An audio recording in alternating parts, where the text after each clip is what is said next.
크신 하나님 감사드립니다. 오늘도 저희들에게 크신 은총을 주시어서 우리로 하여금 주님을 의지하며 살아갈 수 있도록 주님께서 당신의 권능의 손으로 우리를 붙들어 주심에 감사합니다. 그로 인하여 우리는 무엇을 만나든 어떠한 형편에 처하든 실족하지 아니하고 잃어버린 바 되지 아니하고 멸망의 길에 더 이상 들어가지 아니하고 생명의 구원의 길 가운데 서 걸어가게 하시는 줄로 믿습니다. 모든 성도들을 그와 같이 인도하시는 주님께서 믿는 자들에게 주시는 생명의 말씀의 이야기를 들려주시옵소서. 예수님의 이름으로 기도드립니다. 아멘. 자, 하나님의 말씀 나눕니다. 오늘은 누가복음 18장 35절로 43절 마지막 절까지 봅니다. 누가복음 18장 35절로 43절입니다. 여리고에 가까이 가셨을 때 한 맹인이 길가에 앉아 구걸하다가 무리가 지나감을 듣고 이 무슨 일이냐고 물은데 그들이 나사렛 예수께서 지나가신다 하니 맹인이 외쳐 이르되 다윗의 자손 예수여 나를 불쌍히 여기소서 하거늘 앞서 가는 자들이 그를 꾸짖어 잠잠하라 하되 그가 더욱 크게 소리질러 다윗의 자손이여 나를 불쌍히 여기소서 하는지라. 예수께서 머물러 서서 명하여 데리고 오라 하셨더니 그가 가까이 오매 물어 이르시되 내게 무엇을 하여 주기를 원하느냐 이르되 주여 보기를 원하나이다. 예수께서 그에게 이르시되 보라 내 믿음이 너를 구원하였느니라 하시매 곧 보게 되어 하나님께 영광을 돌리며 예수를 따르니 백성이 다 이를 보고 하나님을 찬양하니라. 아멘. 자, 오늘은 새로운 본문인 35절 이하 43절에 있는 말씀을 통해서 여리고에서 만난 그 맹인 소경을 우리 주님께서 눈을 뜨게 하시는 이 하나의 놀라운 기적의 에피소드를 통해서 우리에게도 일어나야 될 기적이 무엇인지를 살펴보며 그 기적이 지금 저와 여러분들에게서 지금 일어나고 있음을 깨닫는 그런 복된 시간 되기를 원합니다. 오늘 본문에서 35절은 이렇게 시작합니다. 여리고에 가까이 가셨을 때, 자, 우리 주님은 그 어제 우리가 함께 나눴던 어제인가요? 지난주 함께 나눴던 어제군요. 그 앞절인 31절에서 예루살렘을 향해 가신다 그랬죠. 그때 예수님은 갈릴리에서 지금 예루살렘을 움직이시면서 사마리아를 막 지나가시면서 10명의 문둥병 환자를 만나시고 계셨고요. 그리고 지금 계속해서 밑으로 내려오시면서 유대 땅을 지나고 계신 거죠. 그리고 지금 여리고를 통하여 예루살렘으로 이렇게 우회하여 들어가시는 과정임을 우리가 볼 수 있습니다. 예루살렘에 들어가시기 전에 먼저 1차적으로 거쳐야 될 도시를 여리고라고 말씀하시더라는 거예요. 여기는 어떤 의미가 있고 그 여리고를 통해서 우리가 부여된 의미가 무엇인지를 성경적인 뜻을 우리가 알아야 하겠죠. 그것이 이제 저와 여러분들이 성경을 많이 읽고 또 읽어야 될 이유가 거기 있기 때문입니다. 성경 읽어야 성경에서 여리고가 무엇을 의미하는지는 이해할 수 있잖아요. 여리고에 대한 이야기는 예수님께서 왜 굳이 여리고를 들어가시고 그리고 예루살렘에 가셨을까? 그렇게 가지 않을 방법도 많이 있거든요. 그것은 다 우리 주님께서 당신이 생명의 주이심을 알려주시려고 하시는 거예요. 당신만이 하나님이 약속하신 씨, 그 아들이요, 자손이요, 후손이라는 것을 알려주시려고 하는 거예요. 그래서 당신이 후손이요, 자손이요, 씨인 것을 알게 해주기 위해서 여리고로 들어가신 겁니다. 그랬더니 정말 그곳에 당신이 하나님의 후손이요 씨요 약속의 아들이라는 것을 믿고 기다리고 있었던 한 사람이 있었어요. 아직 그에게 그 믿고 기다림의 근거 되시는 믿음의 주가 오지 않았기 때문에 여전히 그가 소경 상태로 있었던 것 뿐이었지. 이제 그는 곧 눈을 뜨게 될 수밖에 없는 사람이라는 걸 우리가 즉각적으로 알 수가 있겠죠. 그래서 저와 여러분들도 하나님의 약속, 나에게 하나님이 주시기로 작정한 생명이라는 아들, 생명을 주시는 그 씨로 이 땅에 오신 그 아들을 통해서 우리는 하나님의 백성 될 거야. 백성으로 하나님이 우리를 부르셨어 라고 믿는 모든 사람들에게 바로 이 소경이 눈을 뜨는 것과 같은 기적이 저와 여러분들에게도 이루어나므로 어제 우리가 나눴던 말씀인 더 이상 그 말씀이 우리의 눈에 감춰지지도 우리의 귀에 감춰지지도 않게 됩니다. 다 드러나게 되고 보여지게 되게 됩니다. 그래서 이 여리고가 그런 의미를 주는 거예요. 그럼 여리고는 어떤 것과 관계가 있느냐? 바로 씨로 이 땅에 오시기로 되신 그리스도를 증거하는 말씀으로 이 본문이 다 관계가 있어요. 여리고에 대한 이야기는 여호수아를 좀 봐야 합니다. 여호수아 4장 이후부터 이스라엘 백성들이 출애굽하여 가나안 땅까지 도착해서 그 다음에 요단강을 넘어요. 우리 예수님도 지금 요단강을 넘어서 여리고로 들어가고 계신 겁니다. 같은 여정을 똑같은 틀을 갖고 있어요. 왜냐하면 약속하신 모든 말씀은 그리스도 예수로 말미암아 응하여져야 되기 때문이죠. 그때 여리고 성이 견고한 철옹성과 같은 성이어서 어느 누구도 그 성을 무너뜨리지 못했는데 이 성이 드디어 무너지게 될 것입니다. 이 성을 무너뜨리는 방식이 여러분 다 아시다시피 하루에 한 바퀴씩 제사장들을 앞세워서 언약궤를 들고 온 백성이 그 성을 하루에 한 바퀴씩 돌죠. 6째 날까지 한 바퀴씩 돌다가 7째 날 되었을 때는 7바퀴를 돌게 합니다. 그리고는 7바퀴를 도는 모든 사람들, 하루에 한 번씩 6번, 그래서 6바퀴를 돌았던 모든 사람들은요 다 입을 다물게 되죠. 아무 말 못하게 합니다. 왜냐하면 아직 그 말이 나오지 않은 거기 때문에 그러는 것을 가르쳐 주려고 하는 거예요. 여호와 입에서 나오는 말씀이 그들을 믿음의 자손들에게서 튀어나오게 될 거예요. 그러면 그때 그 성이 어떻게 돼요? 무너지게 되는 역사가 일어나게 됩니다. 그 무너지게 되는 이 일을 기록하고 있는 것이 6장, 7장인 거예요. 6장입니다. 6장을 보시게 되면 다는 볼 수 없으니까 15절 한번 보세요. 7째 날 새벽에 그들이 일찍 일어나서 전과 같은 방식으로 그 성을 7번 도니 그 성을 7번 돌기는 그날뿐이었더라. 7번째 제사장들이 나팔을 불 때 여호수아가 백성에게 이르되 외치라. 요전까지는 다 입을 다물고 있는 거예요. 그럼 나팔 소리와 백성들의 외침은 같은 선상에 놓고 동격화시키고 있는 거죠. 동일한 것이라고 보는 거죠. 성경에서 나팔의 의미는 뭐예요? 인회장, 나팔장, 그리고 대접장이라는 요한계시록 여러분 다 공부하셔서 아시는 것처럼 나팔은 곧 인이 떼어질 때, 곧 하나님의 말씀이 임봉된 이 말씀이 계시 아직 안 된 이 말씀이 그리스도 예수의 손에서 하나하나 풀려지는 인이 떼어지는 역사가 있을 때 이 말씀이 어떻게 돼요? 백성들 저와 여러분들에게 드디어 선포해 주게 되죠. 우리가 알아들을 수 있는 말씀이 되어 들려지기 시작하죠. 그걸 갖다 나팔이라는 거예요. 그럼 나팔은 어떤 것이냐? 여호와 입에서 나온 그리스도를 나팔이라고 하는 거예요. 그 나팔이라는 그리스도가 우리의 입에서 튀어나오게 되는 거예요. 나와라 라는 거예요. 그때 어떤 역사가 벌어져요? 우리를 대변하고 있는 철옹성과 같은 무너지지 않은 다른 어떠한 자에게서도 무너짐이 없었던 어떠한 자에게서도 죽임을 당해 본 적이 없었던 우리라는 존재들이 영적으로 죽고 무너지고 다시 살아나는 일을 그려내 보여주시는 것이죠. 그래서 이때 무너지는 역사가 있게 됩니다. 7번째 나팔을 부릅니다. 여호수아가 백성에게 이르되 외치라. 여호와께서 백성에게 이 성을 주셨느니라.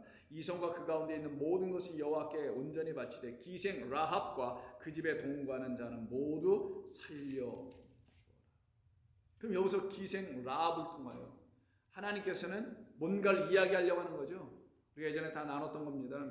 여자입니다. 그리스도의 신부, 하나님의 신부가 되어 우리를 대표하는 것뿐입니다.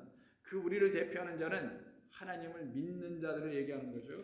그를 통하여 하나님께서는 어떤 일을 하십니까? 드디어 생명이 그에게 들어가는 이야기를 하죠. 모든 자가 다 멸망을 당해요. 예루살렘에 있는 모든 사람이 다 죽습니다. 근데 딱 한 사람 살아요. 바로 그게 기생 라합과 그의 가족이에요. 무슨 의미입니까? 그만 하나님의 말씀을 믿은 자라는 거예요.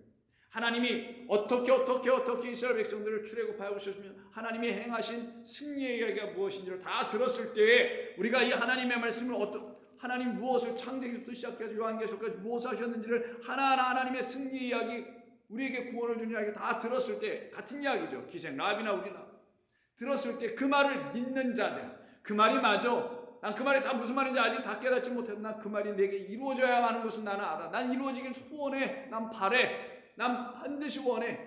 라고 하는 모든 사람들에게는 이 라합처럼 생명을 갖기 시작하는 거예요.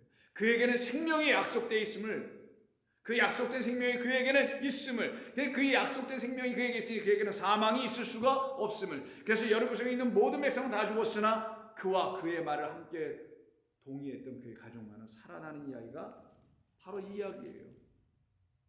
그리고는 어떻습니까?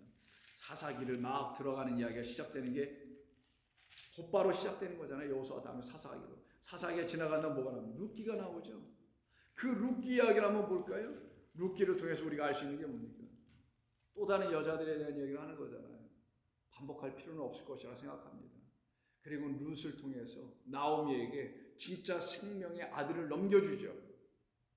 하나님의 생명이 그 룻을 통하여 그 나오미에게 전해주죠. 나오미, 남편 없어, 두 자식 없어, 씨가 없는 자, 씨 더 이상 줄 수 있는 자 안 되어 있는 그에게 하나님께서 예비해 주신 보아스라는 고엘 구속자를 만나게 하셔서는 그 구속자라는 고엘로 말미암아 씨를 받아요.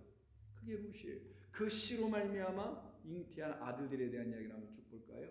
마지막 장 4장 16절. 나오미가 아기를 받아 품에 품고 그의 양육자가 되니 그의 이웃 여인들이 그에게 이름을 지어주되 나오미에게 아들이 태어났다 하여 그의 이름을 오벳이라 하였는데 그는 다윗의 아버지인 이새의 아버지였더라. 베레스의 계보는 이러하니라. 베레스는 헤브론을 낳고 이 베레스가 바로 다말서부터 쭉 내려오는 계보에 있는 거예요. 헤브론을 낳고 헤스론을 람을 낳고 람은 암미다답을 낳고 암미다답은 나손을 낳고 나손은 살몬을 낳고 살몬은 보아스를 낳고 보아스는 오벳을 낳고 오벳은 이새를 낳고 이새는 다윗을 낳았더라.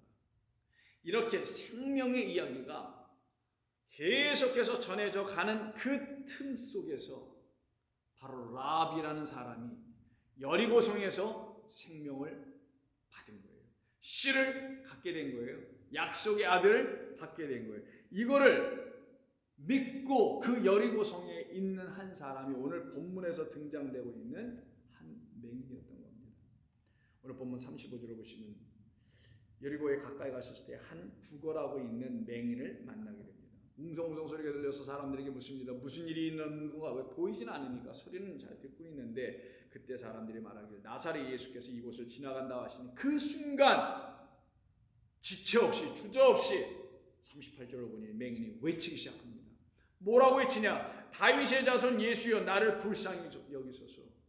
다윗의 자손이라고 합니다.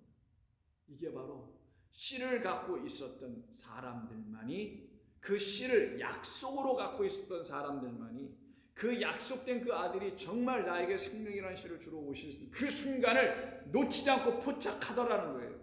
약속을 도외시하고 무시하고 믿지 않은 자들에게는 약속의 하나님의 아들이 오셔도 그들은 그를 영접할 수 없어요. 만날 수 없습니다.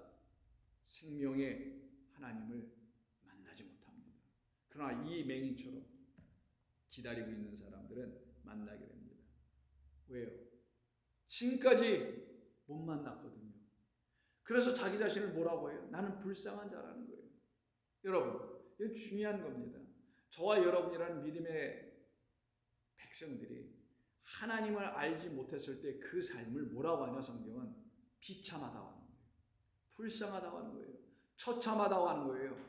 그러나 그리스도 예수라는 하나님의 약속의 아들이 저희들 가운데 찾아와 주심으로 만나게 됐을 때는 우리의 삶은 더 이상 비참하지도 처참하지도 불쌍하지도 않습니다.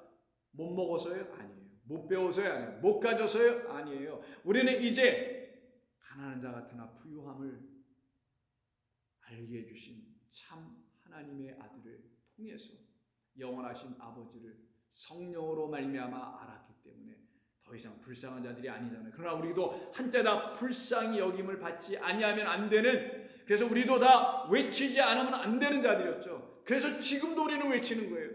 나의 영혼을 불쌍히 여겨주시는 주님, 나에게 약속하신 대로 당신이 임하여 주셔야겠습니다. 당신이 나에게 오셔야만 하겠습니다. 나는 이 여리고란 이 성에서 당신을 기다리고 있습니다. 당신만이 이 여리고 성을 무너뜨릴 수 있는 유일하신 하나님이십니다.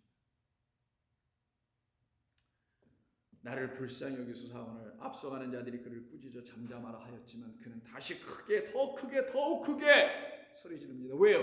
자기 영혼이 아직 그 불쌍함을 여김을 받지 못했거든요. 자기 영혼이 불쌍히 여김을 받는 긍휼을 얻는다는 것은 자기의 기도, 외침, 자기의 소원이 이루어져야 긍휼을 받은 거잖아요. 그럼 우리의 소원과 우리의 외침 안에 있는 바람은 무엇일까요? 본문에 근거하면 눈을 뜨는 거죠. 저와 여러분들도 뭘까요? 예, 맞아요. 똑같이 눈을 뜨는 겁니다. 저와 여러분들의 인생에 있어서 아픈 사연을 해결해 받거나 그걸 향하여 외치는 게 아니란 말이에요. 그건 하나님께서 우리를 당신한 참된 빛을 소리를 듣게 하시기 위해서 미리 장치해 놓으신 하나님의 미끼 같은 거예요. 우리를 낚으시려고 하는 미끼였던 겁니다. 그런데 아직 그 미끼를 붙잡고 있어요? 아니죠. 우리는 그리스도라는 진리에 의해서 건져져야 될 사람들이에요. 그래서 인생의 아픔이나 한많은 어떤 등등의 것들은 하나님 우리 인생 가운데 넣어놓으신 하나님의 은혜들이에요. 은혜들. 이걸 알게 되는 거예요. 사람은. 믿는 자리를 이걸 다 알게 되는 거예요. 그것이 한많은 인생도 아니고 해결받아야 될 남은 과제도 아니고 응답돼야 될 하나님을 향한 기도의 내용도 제목도 아닌 거예요. 그건 여러분들을 온전케 하시기 위해서 어떻게 온전해져 우리가요? 하나님을 알므로 하나님을 우리의 아버지로 만나게 돼 아버지라고 부를 수 있게 하는 그 온전함을 우리에게 주시려고 하나님이 우리의 인생 가운데 징검다리처럼 장치해 놓으셔서 우리가 한 발을 딛고 다음에 어디 저기까지 뛰어갈 수 있을까라고 할 때마다 하나님이 그 징검다리를 정확하게 보여주셔서 인도해 주신 것이요. 지그재 같고 이렇게 돌아 굽이치는 것 같아 보여도 결국은 하나님의 자리까지 가게 됩니다. 그래서 더욱더 다윗의 자손이여 나를 불쌍히 여기소서.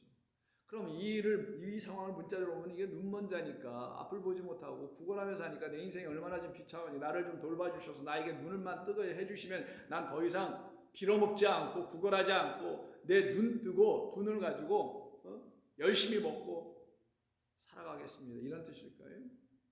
그런 차원에서의 비참함으로 나를 끝내게 해달라는 그런 요청이었을까요? 아니면 나는 당신이 나에게 보여주시려 하신 어제 말씀 기억하세요? 레마라는 그 믿음의 말씀, 그 말씀, 나에게 참된 믿음을 주는 그 말씀이 내게 아직 안 들려지는 것은 내게 먼저 빛으로 오신 당신이 계시지 않기 때문입니다. 빛이 있으라가 먼저였잖아요. 그리고 씨로 오시고 물로 우리에게 임하시는 당신이란 그리스도 예수가 우리에게 오셔서 조근조근 하나하나씩 하나님 말씀을 다시 들려 가르쳐주는 소리를 들어야 될 거 아니겠어요? 근데 나는 아직 그것도 못하고 있습니다. 나는 이제 당신으로 말미암아 빛을 먼저 봐야 되겠습니다.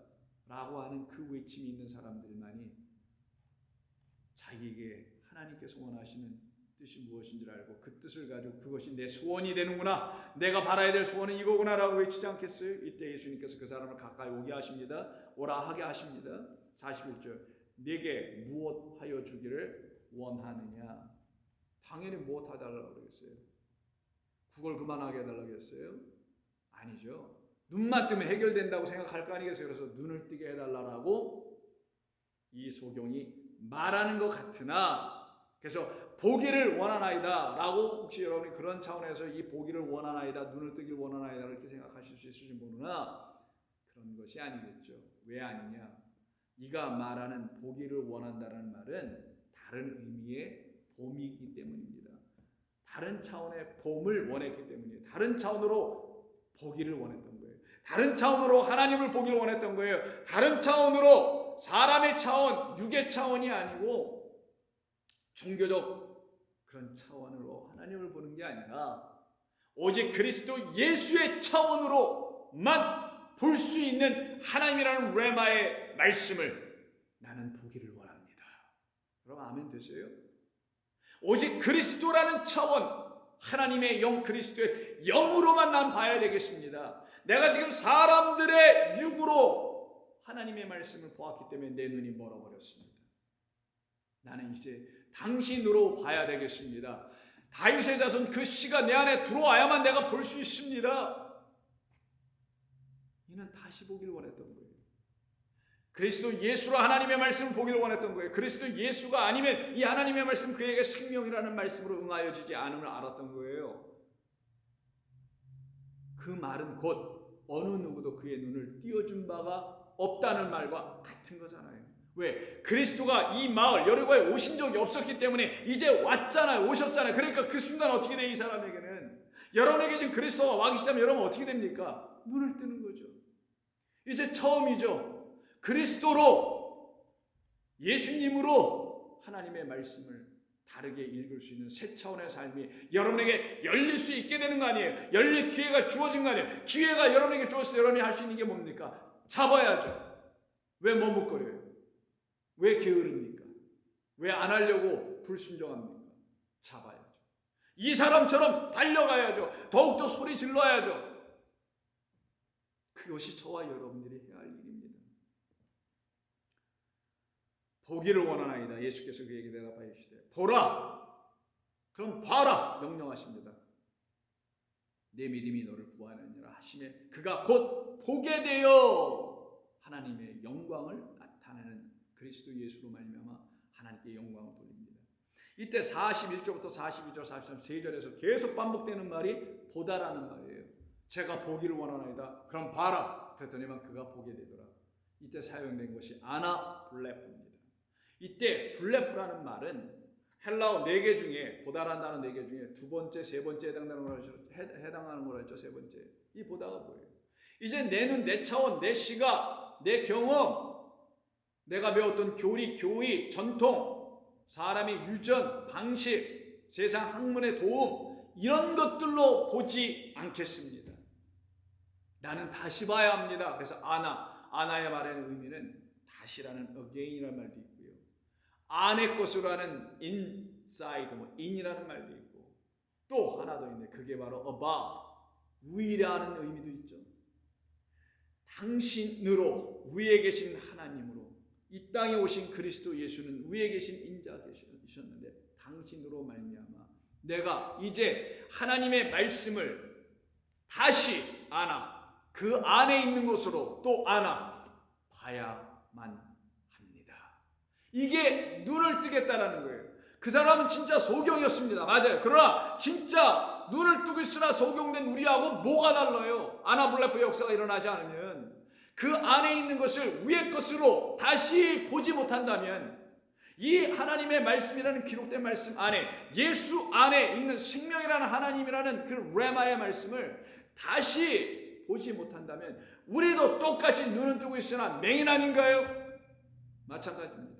그래서 이 맹인이나 우리라는 맹인은 다 똑같은 맹인이었던 거예요. 우리가 맹인임을 알 때 우리는 눈을 뜨게 됩니다. 눈을 뜨게 해주신 그리스도와 함께 달려가게 되고 긍휼을 얻게 되고 그래서 내가 정말 다르게 보길 원해. 위에 계신 하나님이 오르신 나로 말미암아 인자로 말미암아 하나님의 말씀을 다시 보기를 원해. 안아하길 원해.